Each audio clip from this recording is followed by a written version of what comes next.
mula sa Quezon City, dating kapitana ng pinakamalaking barangay sa Quezon City, Kapitana Pekson. Palakpakan naman po.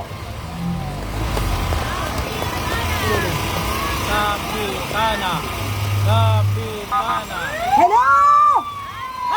Naririnig pa niyo ako dito? Nandito tayo sa harapan ng Supreme Court! Mula ulo hanggang apare, mula Pilipinas at lahat ng mga OFW sa buong mundo! Nandito tayo ngayon, mga kababayan! Mga kababayan ko, mga Pilipino! Nandito tayo muli sa harapan ng Supreme Court para humiling. Alam naman natin lahat na wala na tayong pag-asa sa Kongreso ng Pilipinas dahil ninakaw ang ating pondong trilyon-trilyon na ang ginawa ng ating mga congressman ay imbes na sila ay gumawa ng batas, sila ay tumutok. Binigyan nila ng panahon ang impeachment ng ating Vice Presidente Sara Duterte. Kaya wala na tayong pag-asa sa Kongreso. Sa panig naman ng executive, sa pamumuno ng ating Pangulo Bangag, Bongbong Marcos, na siya ang pinuno, siya ang utak ng kidnapping, na kung saan, isang taon na, higit isang taon na mula ngayon, mula noong March 11, kinidnap ang ating mahal na former President PRRD at dinala sa dahig.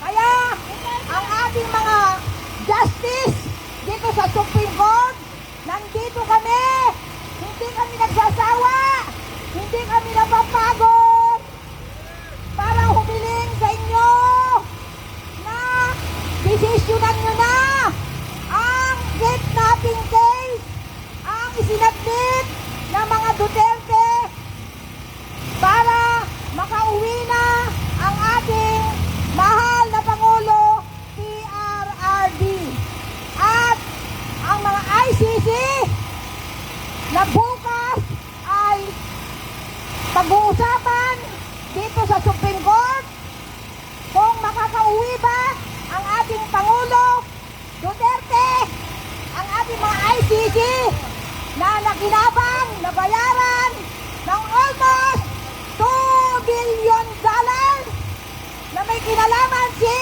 Kiniling Trillanes at yung iba pa na mga galamay ni Bongbong Marcos. Kaya Supreme Court, nandito kami po, hindi napapagod, humihiling sa inyo, nagmamakaawa dahil kayo na lang ang aming huling opisina na pakinggan ang hiling ng mga Pilipino na bigyan na ng desisyon. Pauwiin na ang ating Pangulo PRRD dahil nakapag-submit na rin kami sa inyong opisina ng halos humigit kumulang ng 400,000 signatures ng ating mga mamamayang Pilipino. Kaya sa inyong lahat ng mga maestrado at lahat ng mga Pilipino, lahat ng mga supporter ng mga Duterte, lahat ng mga Pilipino na naghihirap na ngayon dahil sa ninakaw ang pondo ng bansang Pilipinas, hinihikayat ko kayong lahat mula hulo hanggang apare, mula Pilipinas at sa lahat ng panig ng buong mundo na tayo'y magkaisa para ibagsak na natin, paalisin tingnan natin sa poder ang ating ibinoto na Pangulo Bongbong Bangag Marcos na kung saan tayong lahat ay nabudol. Isa rin ako sa nabudol na sumuporta kay Bongbong Marcos dahil alam natin siya ay iaahod niya sa kahirapan ang bansang Pilipinas. Ngunit hindi pala. Tayo ay niloko. Siya pala ay sinundan pala niya